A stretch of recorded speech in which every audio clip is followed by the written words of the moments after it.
but to be a voice that will shake a nation. Oh God, give us the evangelistic music that will reap the harvest and fill stadiums. God, we're daring to believe for a revolution of sound that will rip open the heavens and shake history.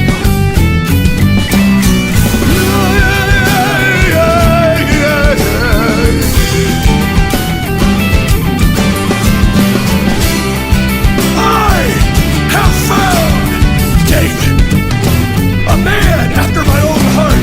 Let it be said in the nations that God said, I have found David, a man searching, seeking, fasting for the music of heaven. And when they get that sound, the whole earth will resonate and move to the rhythm of the man of God, the singer of Psalm, Christ himself. Yeah.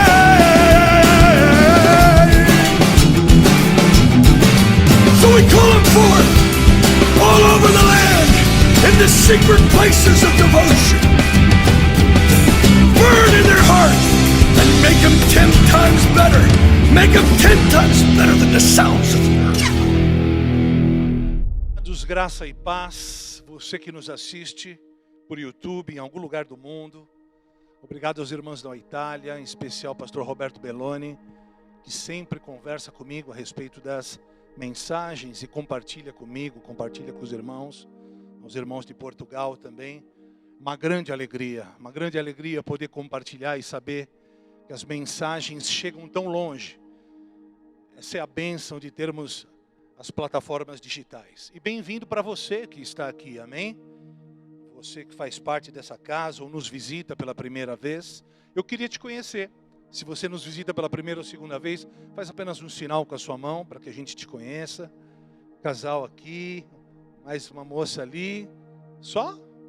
Ah, tem mais pessoas ali. Como é que nós os recebemos? Mais um casal aqui. Sejam muito bem-vindos. Sintam-se na casa do Pai, amém? Muito bem-vindos mesmo. Glórias a Deus. Essa é a casa do teu Pai. Vamos lá, vamos à mensagem de Deus, aquilo que Deus nos trouxe essa semana. E eu quero dizer que esta é uma mensagem de cunho bastante corporativo. Ou seja, se nós nos atentarmos à verdade daquilo que Deus nos falará hoje, nós seremos como comunidade, uma igreja muito mais forte, muito mais protegida. Faz sentido isso? É claro que começa a partir de mim, começa a partir de uma resposta pessoal, mas nós precisamos entender que tudo aquilo que eu faço tem um efeito corporativo. Faz sentido isso? Ou seja, o meu pecado afeta a sua vida. Isso é muito sério. Enfim, eu quero falar de uma passagem extremamente conhecida.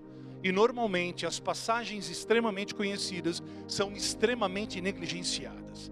Eu quero que você abra junto comigo a sua Bíblia ou o seu aplicativo no Evangelho de Mateus, capítulo 6. Nós vamos ler 2 versículos. Evangelho de Mateus, capítulo 6, versos 22 e 23. Eu vou ler em 2 versões. Vou ler primeiro na NVI, e o pessoal da Mix House, se puder me ajudar. Se você puder botar na NVI e depois na NTLH. Se não, fique só na NVI. Está escrito assim: os olhos são a candeia do corpo. Se os seus olhos forem bons, todo o seu corpo será cheio de luz. Presta atenção. Mas, se os seus olhos forem maus, todo o seu corpo será cheio de trevas. Portanto, se a luz que está dentro de você são trevas, que tremenda trevas são. Na versão NTLH está escrito assim: os olhos são como uma luz para o corpo. Quando os olhos de vocês são bons, todo o seu corpo fica cheio de luz. Porém, se os seus olhos forem maus, o seu corpo ficará cheio de escuridão. Assim, se a luz que está em você virar escuridão, como será terrível esta escuridão. Feche teus olhos, vamos orar. Pai, Obrigado pela tua graça, pelo teu amor, pelo teu cuidado. Que nesta noite, Senhor, nós possamos receber por revelação no Espírito qual é a tua boa, agradável e sobretudo perfeita vontade. Senhor, nós não queremos inchar em conhecimento, nós queremos ser provocados e impactados pela tua verdade. A verdade é uma pessoa, a verdade é Cristo. Portanto, Pai, em nome de Jesus, o que nós te pedimos nesta noite como filhos é pães. Pães. Os pães das faces, o pão da proposição. Que nós possamos ser alimentados e saciados na verdade. Não em nossos desejos, mas em teus propósitos em nós. Naquilo que necessitamos, não no que desejamos. Senhor, então, em nome de Jesus, lava por meio da água da purificação da tua palavra. Senhor, em nome de Jesus, desafia-nos, Senhor, a podermos de fato responder bem em meio a esta estação, em meio a este kairós. Senhor, em nome de Jesus, ajuda-nos. Nós te pedimos como filhos, Senhor, em nome de Jesus, fala o nosso coração. Nós também tomamos posse da autoridade que já nos foi dada em Cristo Jesus, para amarrar toda a potestade local e todo o principado e declarar neste lugar, céus abertos, céus abertos. E que a palavra, a semente caindo em teu coração, produza a 30, a 60 e a 100 por um, em nome de Jesus. Se você crê e concorda, diga amém. Glória a Deus. Não se trata de um texto muito comum, muito conhecido. Olha, o que significa a palavra candeia? Nada mais do que uma lamparina, um velador, um iluminador, algo semelhante aos dias de hoje a um lampião. Ou seja, se os nossos olhos forem bons, todo o nosso corpo será iluminado por este velador, por este iluminador, por esta lâmpada. Ou seja, Deus está aqui falando, obviamente, de uma linguagem metafórica e diz que se os nossos olhos forem bons, todo o nosso corpo será iluminado.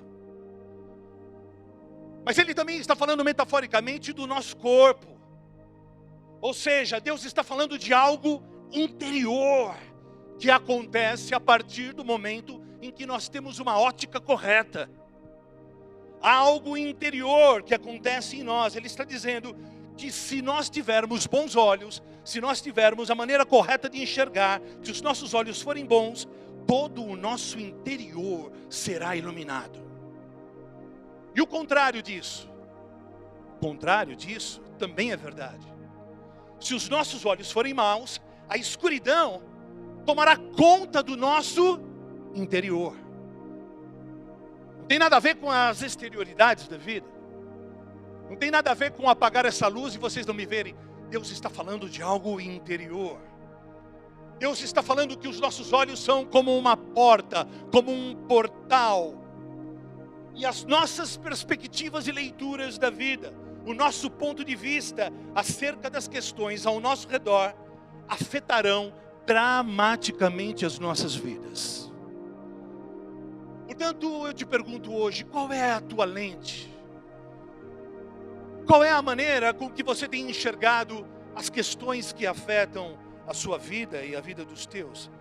Como têm sido as tuas leituras acerca das questões da vida?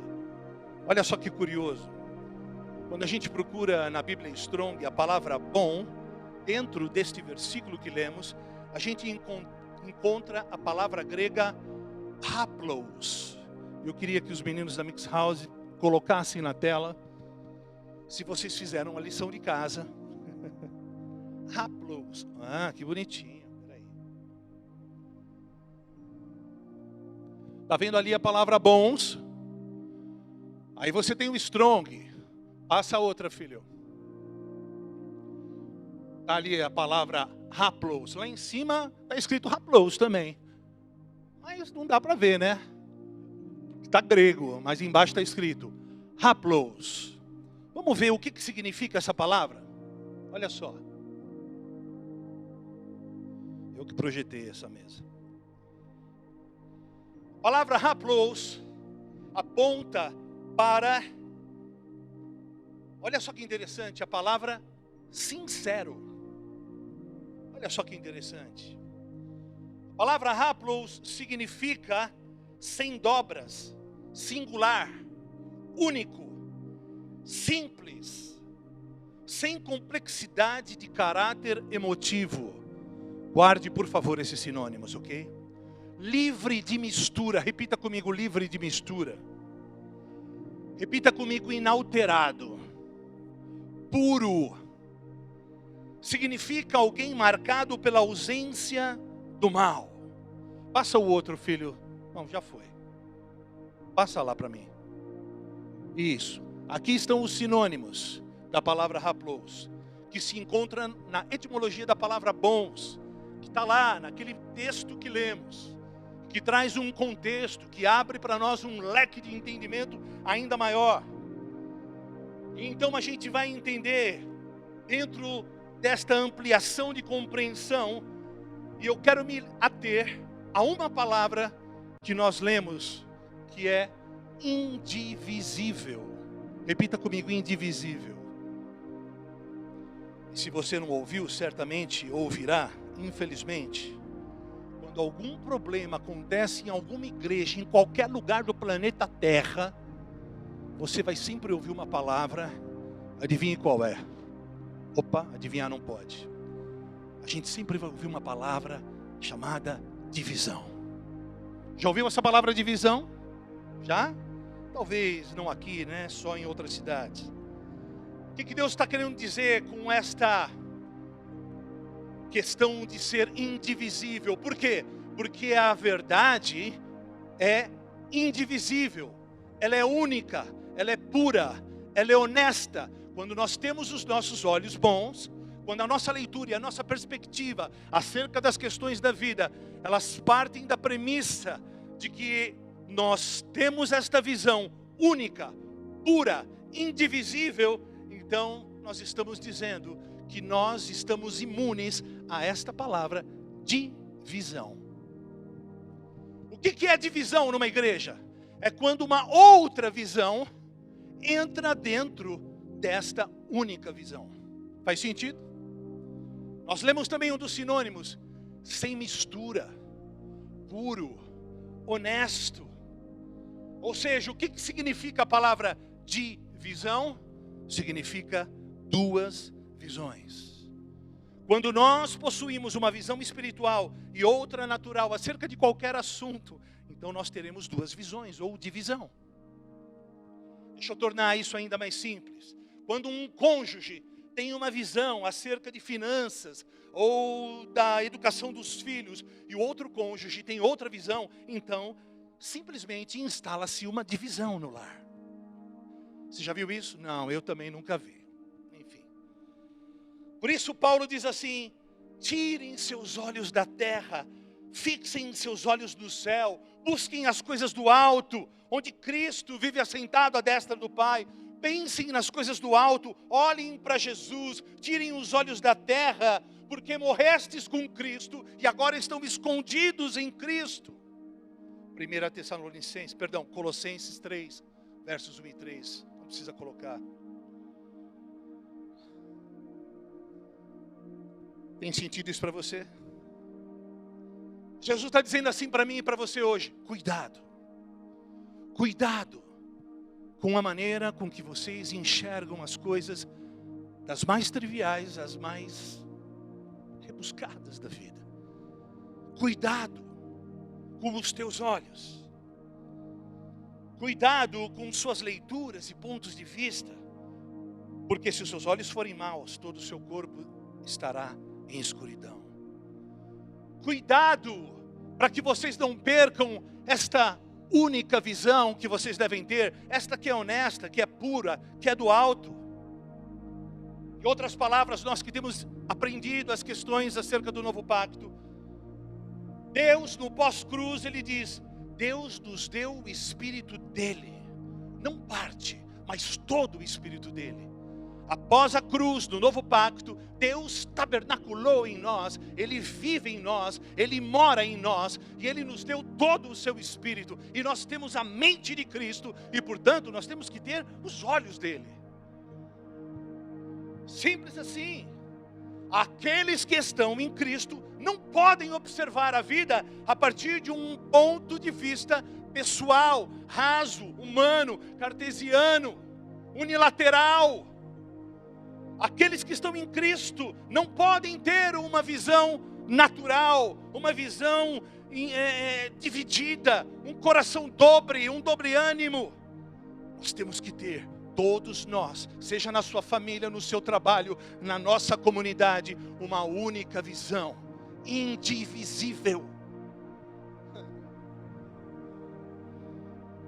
O que Deus está querendo dizer? Que existe uma visão que é espiritual e que vem do alto, é pura e honesta, e que flui a partir do Cristo em nós, e não há outra saída. E existe uma outra visão, humana, carnal, natural. 1 Coríntios 2, nós vamos ler do 14 ao 16. Eu não tenho certeza se eu vou ler na NVI, enfim, leiam na que vocês têm aí.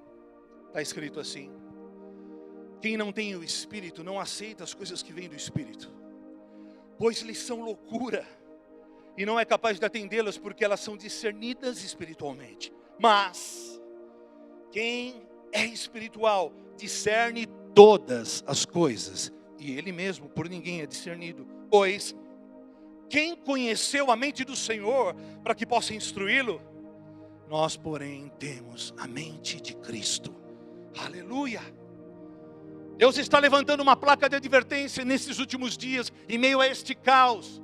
Uma placa de advertência para esta geração, para a minha geração, para a sua geração, para que nós rompamos com este problema recorrente dentro da igreja, que é ter 2, 3, 4 visões acerca das questões que nos afetam. E veja, não são necessárias muitas visões, não. Basta uma visão, que não seja a visão de Deus, e nós estamos fritos. Faz sentido? Basta uma mistura, e pronto, leveda toda a massa. Isso é seríssimo, porque Deus diz que só há um ponto de vista, uma única visão.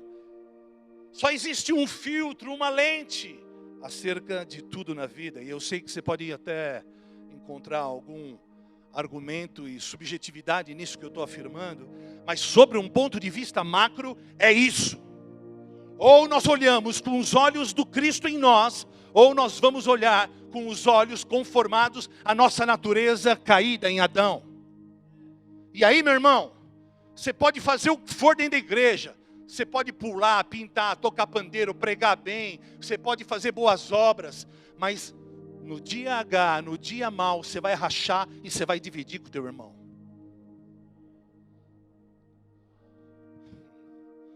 Mas Adriano, como é que pode alguém em sã consciência, como Deus, poderia dizer que se nós temos bons olhos, nós corremos o risco de ter toda a nossa vida em trevas? Pois é, Deus é muito claro quando diz isso. Ele nos deu a sua mente. Quem está aqui, quem está feliz? Deus diz assim: cuidado. Cuidado com o que você faz com a luz que eu te dei. Cuidado com aquilo que eu já te revelei. Cuidado com aquilo que eu te iluminei, para que isto não se reverte em trevas. Está escrito, nós lemos. Então nós entendemos que se os nossos olhos forem bons, isso aponta para a pureza, para a sinceridade. Mas nas trevas, de fato, o que é as trevas? E eu vou trazer mais clareza diante disso. Lembram-se que no livro de Atos, quando Deus falava da igreja primitiva, Ele falava que a igreja tinha uma característica: a igreja era unânime. Eles todos tinham o mesmo pensar. Eles todos tinham uma mesma leitura. Essa era a igreja do primeiro século. É para onde Deus está nos levando novamente. Para aquela simplicidade, para aquele partir do pão e comunhão diária, aquela vida simples, mas real. É para onde Deus está nos levando de novo. Mas o que são de fato as trevas, pastor? Nós entendemos que ter olhos bons apontam para estes sinônimos, para não ter uma visão misturada, para não termos uma visão unilateral, humana, mas termos, a partir dos teus olhos, a partir do Cristo em nós, então uma única visão, pura, honesta. Está claro isso? Então deixa eu te falar o que é trevas. Trevas é, pode tuitar, ausência de luz. Trevas é ausência de verdade. Trevas é ignorar a verdade. Por isso que as pessoas que andam em trevas têm uma visão equivocada, elas se veem cegas, hipnotizadas por sofismas. O que são sofismas? São argumentos e raciocínios parecidos com a verdade, mas não são a verdade. Portanto, são o quê? Mentiras. Porque duas meias verdades não formam uma verdade inteira. E não existe mentirinha ou mentirona.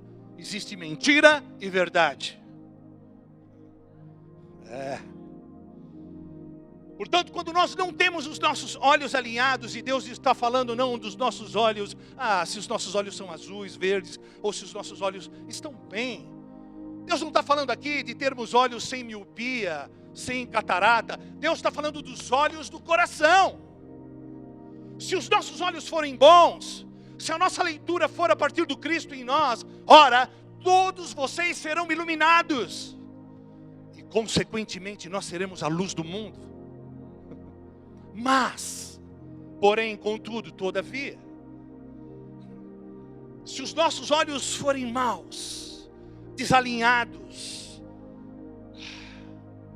nós corremos o risco de que toda a nossa vida seja escuridão. Portanto, quando nós não lemos, quando não temos os nossos olhos alinhados, quando os nossos olhos não são bons, nós andamos com aqueles homens que parecem ter vertigem. Você sabe o que é vertigem? Sabe aquela tontura que dá? Alguém aqui já teve labirintite? Sabe o que é labirintite? É uma coisa tenebrosa. Você está ali, o teu mundo está rodando e você não enxerga com clareza, e tudo roda e você não tem clareza. E é isso que está acontecendo nesse tempo na igreja. É isso que Deus está fazendo nesse tempo na igreja. Eu coloquei o nome dessa mensagem de vertigem espiritual. Porque é isso que o diabo está promovendo dentro e fora da igreja. Ele está fazendo com que eu e você tenhamos leituras a partir de nós, o homem. A partir daquilo que recebemos como informação e não por revelação. Faz sentido? E dentro da igreja está cheio de gente com vertigem espiritual, que acham que enxergam, mas estão absolutamente cegos. E vocês vão entender aquilo que Deus está dizendo. Parece que nós estamos vivendo dentro da igreja, e eu vinha com minha esposa conversando no caminho, e ela falava assim para mim: você lembra daquele rapaz? Lembro. E daquele outro? Lembro também. Infelizmente, amor, eles estão bem desviados. E quando ela me falava o tipo de prática em que eles se encontram, eu falava: Senhor, tem misericórdia. O diabo tem feito com que nós percamos a simplicidade e a pureza de uma leitura a partir do Cristo em nós. E então, cheio de justiça própria todos os dias, nós queremos dizer: olha, isso é bom, isso não é bom. Não a partir do Cristo em nós, mas a partir daquilo que achamos. E nós somos enganados porque estamos perdidos dentro do labirinto da nossa alma. É emoção descompensada, é psique. Nós perdemos a simplicidade, então nós rompemos com o cônjuge, então nós rompemos com o nosso companheiro, então nós rompemos com o país, então nós rompemos com a nossa nação, então nós fazemos a má política. Quando Deus diz para que nós oremos pelas autoridades constituídas, sejam elas quais forem. Faz sentido o que eu estou dizendo para vocês? É como um lockdown mental. O diabo rouba a tua visão, rouba o teu enfoque. E aquele que era bom ontem e hoje passa a ser seu inimigo. É um lockdown mental. Ele rouba a tua capacidade, a tua percepção. Ele rouba a pureza da tua leitura. Isso é terrível. E isso é tão sério que a Bíblia chama, muitas vezes, dependendo do estado, de mente cauterizada. Já ouviram falar nisso? Está lá em 1 Timóteo 4:2. Não precisa colocar, só anote aí. É tão sério que o indivíduo entra num estado de impenitência e incredulidade tão grande que ele perde a sensibilidade moral até. Ele perde a percepção de que se aquilo é certo ou errado, se ele está ferindo ou não alguém, se aquilo é correto ou não. Ele perde a percepção totalmente. Para quem não sabe, cauterização é um método, quem é médico ou quem é dentista que sabe disso, para agilizar a cicatrização. Ela visa destruir um tecido doente. Mas nesta analogia, nessa metáfora, cauterizar a mente significa ter uma mente dura, um coração de dura cerviz. Faz sentido isso para vocês? Por isso Jesus fala, cuidado, cuidado, cuidado como vocês têm olhado as questões da vida, como vocês julgam uns aos outros. Cuidado, cuidado, atentem para a escuridão que toma conta do homem. Cuidado para que a verdade que há em ti não se torne em escuridão. Meu Deus. E o interessante é que Paulo está falando aqui, sabe do quê? De falsos mestres. Falsos mestres aonde? Dentro da igreja. Que semeiam engano, que semeiam divisão. Paulo está falando não apenas do erro doutrinário, mas aqui, sobretudo, do erro moral. E Jesus diz assim, cuidado, cuidado, cuidado. Quantas vezes eu e você lemos esse versículo? Olha, se os teus olhos forem bons, tudo em você será luz. Olha, mas quantas vezes? Mas olha o peso da responsabilidade que está vindo sobre nós hoje. E eu quero te explicar um pouco e distinguir um pouco do que é trevas e escuridão. Fala para o teu irmão aí, presta atenção. O que é trevas, eu já disse, ausência de luz, falta de luz, ausência de verdade. E todos nós temos um pouco de trevas na nossa vida. Calma, calma. Eu sou o primeiro a dizer isso. Por quê? Porque nós estamos num processo. Nós estamos crescendo em Cristo, concorda? Ou você já está pronto? Senão, se você estiver pronto, Jesus já te leva, irmão. Glória a Deus. Eu vou dar glória a Deus. Vou até pedir para você orar por mim. Mas eu estou no processo. Então, existem áreas da minha vida, e muitas delas, das quais há trevas. Ou seja, ausência de verdade, ausência de conhecimento. Ou seja, eu vou te dar um exemplo. Há pouco tempo atrás, a minha vida era trevas no que tange a Novo Pacto, a paternidade espiritual, a 5 ministérios, a apostólico profético. Mas chegou um tempo onde Deus trouxe luz sobre essas questões da minha vida, onde haviam trevas, e então estas trevas foram dissipadas. Então é isso que Deus está querendo dizer para nós. Olha, todos nós temos trevas em nossas vidas, mas a partir do momento que nós permitimos que o Cristo em nós possa trazer luz, a partir do momento em que nós abrimos as gavetas, muitas vezes que nós fechamos, Deus pode ser Deus e dizer, deixa eu iluminar essa área da tua vida. Porque do contrário, a nossa natureza adâmica vai continuar dominando e fazendo de que algumas áreas nas nossas vidas continuem sendo trevas. Depende de nós, porque nós estamos num processo para elevar a nossa estatura, a estatura de Cristo. É isso que Deus tem para a sua vida e para a minha vida. Portanto, todos nós estamos num processo, sendo edificados na verdade de Cristo. Estamos sendo trabalhados em áreas das nossas vidas distintas, onde a natureza adâmica dominava, mas a cada dia, a cada passo, eu passo a ser menos Adriano e mais de Jesus. Menos Adriano e mais de Jesus. Menos Adriano e mais de Jesus. Faz sentido isso para vocês? Eu vou deixando para trás aquelas coisas que me conformavam a Adão. A mentira, a avareza, as minhas manipulações, as minhas tramóias. Eu vou deixando de lado estas questões e vou me aproximando da cruz.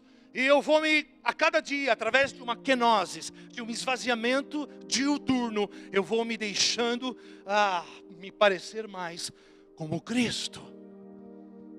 É um processo. Faz sentido para vocês?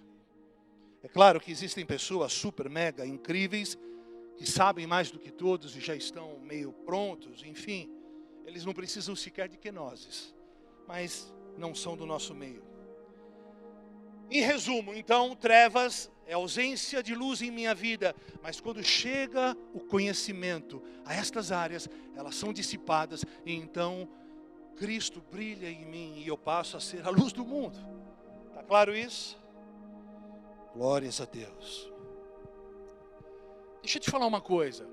O que você acha que aconteceria se eu chegasse na Congregação Cristã do Brasil, eu e minha esposa? Não olha para nós, né? Coitado de mim, já sou tatuado, já sou um bandido. Já sou bandido. Mas aí eu chego lá, nem assim eu chego de bermuda. Pior que eu tenho tatuagem na perna também. Aí eu chego com a perna peluda, de bermuda, e minha mulher chega assim e fala assim, nós chegamos aqui e nós vamos congregar de bermuda. E é o seguinte, esse negócio de véu está por fora, eu vou usar o meu boné. Pá! Pensa no fubá que ia acontecer. Por quê? Porque eu estou desrespeitando um protocolo, uma visão de toda uma comunidade. Eu estou desrespeitando algo que para eles é único, é indivisível, é puro, é honesto. Faz sentido? Sabe o que vai acontecer se eu fizer isso? Duas visões de visão. Agora vamos falar de escuridão, que é diferente. É uma questão mais séria, pois a escuridão está ligada às obras do pecado. Há controvérsias no Brasil, mas a palavra aluno é de origem latina e significa sem luz, sem conhecimento. Tem pedagogos aqui? Tem AD, né? Tem a Van. Significa sem luz, sem conhecimento, sem ausente. Luno vem da palavra lumine, significa sem luz ou sem conhecimento. E é claro que se você entrar agora no Google, por causa dessa influência maligna de viés ideológico, Paulo Freire, tudo que você lê vai dizer o contrário, mas para qualquer outro lugar que você estudar dentro da América Latina, vai dizer isso. Que a etimologia da palavra diz isso. Mas enfim, eu não quero me ater a essa discussão. Mas guardem isso. Escuridão é tudo o que Satanás edifica na terra. Pastor, seja mais prático, seja ortoprático. Como é que isso se aplica em nós? Como é que isso opera em nós? Por exemplo, falta de perdão. Olha só. Falta de perdão é um subsídio para o diabo edificar obras na minha e na sua vida. Olha só. Rancor, mágoas, ressentimentos, falta de perdão. Se eu permito isso na minha vida, na minha ignorância, o diabo encontra material para edificar obras de escuridão. Está claro isso? São tão óbvias essas verdades que eu estou falando. E são verdades que já foram iluminadas para nós. Nós temos conhecimento disso, mas nós não andamos na luz. Talvez você não, esse é só o meu caso. Ou seja, na minha dureza, na dureza do Adriano, na minha teimosia, na minha desobediência, através das minhas maquinações e manipulações, da minha astúcia, da minha estultícia, eu sempre dou um jeitinho de não fazer a vontade dele, mas a minha. Estou falando de mim. Eu estou sempre dando um jeito para fazer do meu jeito. E aí Satanás encontra aquilo que ele queria. Ele se vale deste meu engano, desta minha vertigem, desta minha cegueira, e então Ele edifica obras de escuridão na minha vida. Quando você faz um mapeamento espiritual, se você já estudou libertação, você consegue rapidamente, através do Espírito Santo, que é o Espírito da verdade, que nos guia em toda a verdade, ele consegue rapidamente te dar aquelas, como se fosse um mapa, onde você vê as várias manchas, onde não há luz na vida da pessoa. É como estudar futebol. Você vê a mancha de calor e você vê ali por onde os jogadores passaram. Uma analogia bem tosca, mais ou menos isso. Você consegue ver claramente as áreas de escuridão, é onde há ignorância. Enfim, veja só, nós lemos apenas 2 versículos, hein? Depois nós complementamos, mas nós estamos pautados em cima de 2 versículos que agora têm um peso gigantesco de responsabilidade. E quanto a gente menos percebe, a gente avalia que sim, nós podemos estar cegos em muitas áreas das nossas vidas. Nós podemos estar achando que temos bons olhos, tendo vertigens. Abra comigo Efésios 4. Nós vamos ler dos versos 18 ao 20. Eu vou ler primeiro na NTLH. Está escrito assim, Efésios 4, 18. E a mente deles está na escuridão. E eles não têm parte na vida que Deus dá, porque são completamente ignorantes e teimosos. Veja só. Ignorância igual a ausência de luz, ausência de conhecimento. Lembram-se disso? Encontram-se completamente ignorantes e teimosos. Verso 19. Eles perderam toda a vergonha e entregaram-se totalmente aos vícios. Eles não têm nenhum controle e fazem todo tipo de coisas indecentes. Verso 20. Mas não foi essa a maneira de viver que vocês aprenderam. Aprenderam, então veio luz. Correto? Aprenderam como seguidores de Cristo, então há luz. E se há luz, as minhas leituras acerca das questões da vida não podem ser naturais. Ou seja, o que Deus está dizendo para mim e para você hoje, em 2020, hoje é dia 8, não é isso? 8 de novembro de 2020, estamos indesculpáveis diante da nossa vida dividida, cheia de mimimi, cheia de coisinhas, dando problemas uns para os outros, ao invés de nós cuidarmos uns dos outros. Nós estamos indesculpáveis, porque nós já fomos iluminados pela verdade. Nós não podemos ter leituras carnais, rasas, naturais, acerca das questões da vida. De que tipo, pastor? De todo tipo. Você já viu gente que diz assim, não concordo muito. Não acho que é bem assim. Já viu isso? Aquelas pessoas que têm um senso de justiça bastante aflorado. Você já viu isso? Eu também nunca vi, mas me disseram. Normalmente, quando essas pessoas estão assim, elas já estão infectadas de vertigem. Porque elas estão ali olhando não mais de uma perspectiva pura, honesta, mas através de uma perspectiva sua, humana, natural. Se nós fomos iluminados, nós não podemos andar em trevas. 1 Tessalonicenses 5 e 6 diz assim: todos vocês são da luz e do dia. Nós não somos da noite nem da escuridão, por isso não vamos ficar dormindo como os outros, mas vamos estar acordados em nosso perfeito juízo. Ei, acorde! Acorde! Efésios 5. Eu vou ler do 8 ao 16. Está escrito assim: antigamente, vocês,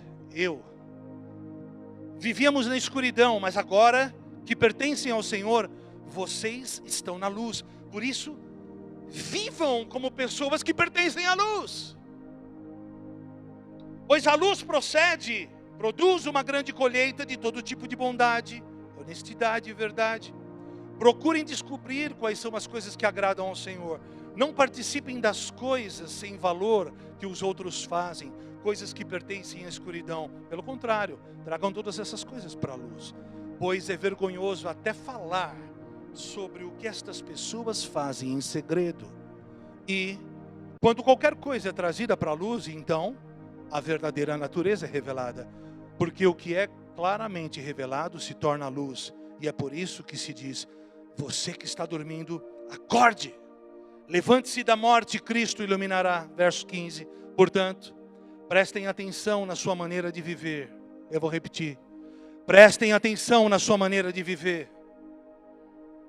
Não vivam como ignorantes, mas como sábios. Eu vou repetir: não vivam como ignorantes, mas como sábios. Os dias em que vivemos são maus. Por isso, aproveitem bem as oportunidades que você tem. Aproveite o pai e a mãe que Deus te deu. Aproveite o cônjuge e os filhos que Deus te deu. Aproveite o pastor que Deus te deu. O namorado, a namorada que Deus te deu. Valorize. São alertas de Deus para os dias maus. E como eu disse há pouco, a Bíblia também fala do homem dobre, o homem de duplo ânimo, o homem de coração dividido, de mente dividida. Eu acho que isso tem a ver com a bipolaridade. É claro, óbvio, eu estou brincando. Bipolaridade é patológico, é uma doença. Eu não estou aqui minimizando essas questões. Mas o homem de ânimo dobre parece, sei lá, gente volúvel, que um dia está bem, um dia está mal. Um dia o Aleph é top, ele é demais. No outro dia, o Aleph não me cumprimentou. Então, aí eu mostro a língua. Cara, não dá mais para a igreja ser assim. Tão vulnerável, tão sutil, tão... Meu Deus, faz sentido? Quem são essas pessoas de dobre ânimo? Pessoas que só olham para o próprio umbigo. Todas as leituras acerca da vida têm como filtro o próprio ventre, o próprio umbigo. Não olha para mim que eu sou um cara bem generoso de ventre. Mas tudo é filtrado a partir daquilo que eles acham. Olha, veja só, poxa, não me escalaram para a diaconia. Será que ninguém me vê? Não sabem como eu sou top? Rapaz, eu já fiz 2 cursos. Um de 1 semana e um de 3 dias, que eu não fui o último, mas eu fiz. Eu sou top. Pastor, eu estou aqui há tanto tempo. Às vezes eu dou dízimo e tal. Oferta, eu não sei o que é isso, mas eu vou, estamos aí. Por que você não me deu satisfação acerca daquilo que você fez? Toda leitura acerca de tudo, até das questões mais simples, são a partir de uma lente e de uma ótica pessoal, humana. Se os teus olhos forem maus, todo o teu corpo será trevas e escuridão. Deus está aqui denunciando homens que têm essa mente dividida pelas paixões. Deus está aqui nos mostrando estes homens que vêm para a igreja, mas não sabem se casam ou se compram uma bicicleta.